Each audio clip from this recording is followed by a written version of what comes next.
मेरा नाम आदित्य मलिक है। मैं दिल्ली में एक मल्टीनेशनल कंपनी में काम करता हूं। कुछ समय पहले कंपनी ने मुझे बिहार के एक छोटे से कस्बे बदवार में 6 महीने की पोस्टिंग पर भेजा। यह जगह घने जंगलों और पुराने मंदिरों से घिरी हुई थी।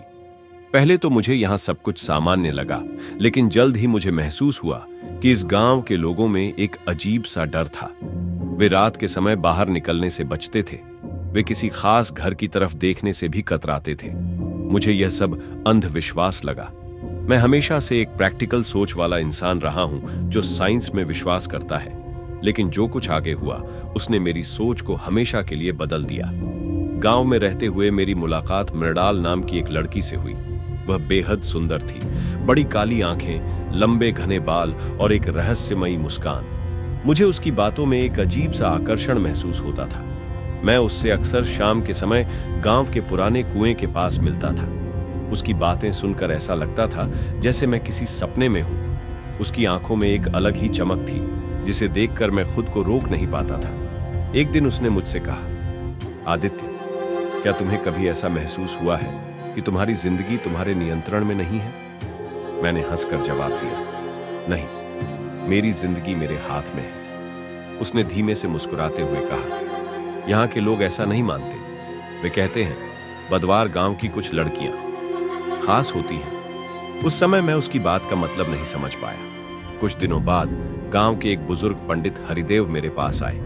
उन्होंने मुझसे कहा, बेटा, तुम यहाँ बाहरी आदमी हो। तुम जिस लड़की से मिलते हो उससे बच कर रहो, वह तुम्हें वश में कर लेगी। मैंने उनकी बातों को अंधविश्वास समझकर टाल दिया। लेकिन उसी रात मेरे कमरे में एक अजीब घटना हुई। मैं आधी रात को अचानक उठा तो देखा कमरे के दरवाजे पर एक छाया खड़ी थी। वह कोई और नहीं बल्कि मृणाल थी। आदित्य, बाहर आओ। उसकी आवाज में कुछ था जिसे सुनकर मेरा दिमाग सुन्न हो गया। मैं चाहकर भी अपनी जगह से हिल नहीं सका।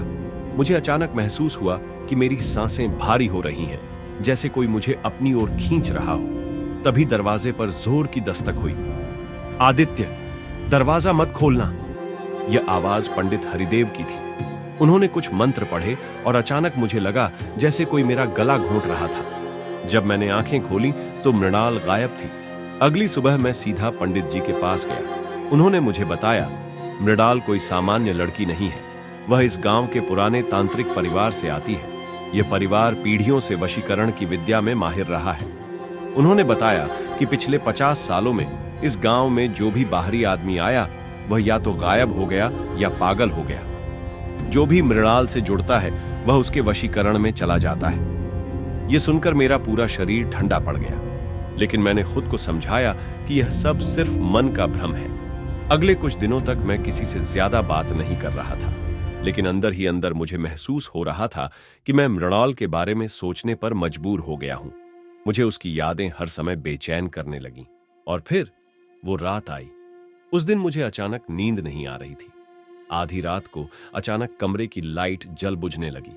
तभी मैंने देखा मृणाल मेरे कमरे के कोने में खड़ी थी। उसकी आंखें अब काली हो चुकी थीं। उसका चेहरा अजीब तरीके से विकृत हो गया था। उसने मेरे सामने हाथ फैलाए और कहा, तुम मुझसे दूर नहीं जा सकते आदित्य। मुझे ऐसा महसूस हुआ कि मेरी आत्मा शरीर से बाहर निकल रही है।